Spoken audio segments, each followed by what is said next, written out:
లంచం తీసుకున్న వాడిని వదిలేసింది. ఎవరైతే కంప్లెయింట్ ఇచ్చారో వాడిని జైల్లో వేసేసింది నిన్న ఏసీబీ కోర్ట్ అండి. ఏలూరు డీఎస్పీ సుబ్బరాజు గారు స్వయంగా చెప్పారు. మీడియాలో కూడా వచ్చింది. మీరు కూడా చెక్ చేసుకోవచ్చు. ఉండ్రాజవరం మండలం అప్పుడు ఏలూరు జిల్లాలో ఉండేది. ఇప్పుడు ఈస్ట్ గోదావరిలోకి వచ్చేసిందిలేండి.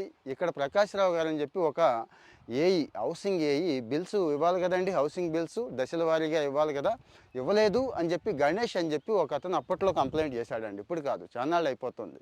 కంప్లెయింట్ చేస్తే అది అప్పుడు అలా అలా నడిచి నడిచి ఇప్పుడు కోర్టు దగ్గరికి వచ్చింది. కోర్టు దగ్గరికి వచ్చే టైంకి చాలామంది ఏం చేస్తున్నారో మీకు తెలుసు కదా! నాకేం తెలీదు, మర్చిపోయాను, చూడలేదు ఇలాంటివి చెప్తూ ఉంటారు సాక్షులు. ఎందుకు? అది కూడా ఇక నేనేం ప్రత్యేకంగా చెప్పక్కర్లేదు. ఆ టైంకి మొత్తం రాజీ కుదిరిపోతుంది.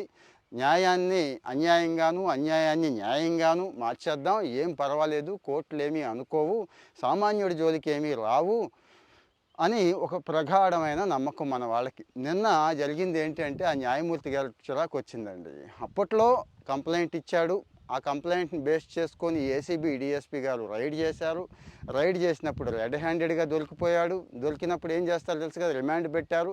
రిమాండ్ తర్వాత కోర్టుకు పంపించారు. అంతా అయిపోయింది. ఇప్పుడు వస్తే ఈ గణేష్ అనే అతను, అదే అప్పుడు కంప్లైంట్ ఇచ్చిన అతను అసలు నోరెత్తట్లేదండి.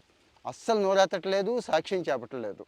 అంటే నాకేం తెలియదు, అంతా మర్చిపోయాను అన్న వేరే లెవెల్లో మనోడు యాక్ట్ చేసేస్తున్నాడు. ఇంకా ఏఈ గారు కూడా పక్కన పెడదాంలేండి. ఇక్కడ ఏం చేసింది కోర్టు అంటే ఆ ఏఈని వదిలేసింది.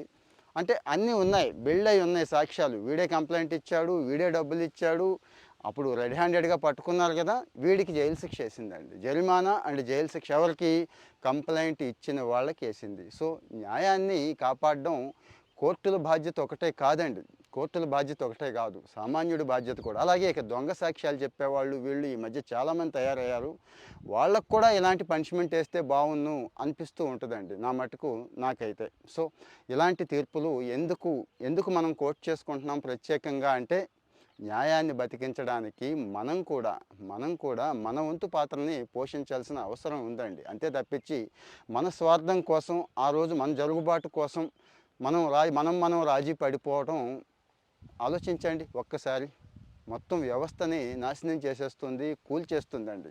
ఈరోజు పరిస్థితి, భారతదేశంలో పరిస్థితి ఇలా రావడానికి ఎంతసేపు కోర్టులో, పోలీసులో, ఇంకొకళ్ళు అనుకుంటాం కానీ మనం కూడా అని అనిపిస్తూ ఉంటుంది నాకు. అందుకే ఈ విషయాన్ని షేర్ చేస్తున్నాను. దయచేసి కామెంట్లో మీ ఒపీనియన్ చెప్పండి. మీకు కూడా కొన్ని మంచి అనుభవాలు ఉంటాయి, ఎక్స్పీరియన్సెస్ ఉంటాయి కదా ఇలాంటివి, వాటిని కూడా దయచేసి మెన్షన్ చేయండి. చాలామంది కామెంట్లు చదువుతున్నారు. ఫాలో అవుతూ ఉంటే ఇలాంటి మంచి విషయాల్ని ఇంకా షేర్ చేసుకుంటూ ఉందాం. Thank you.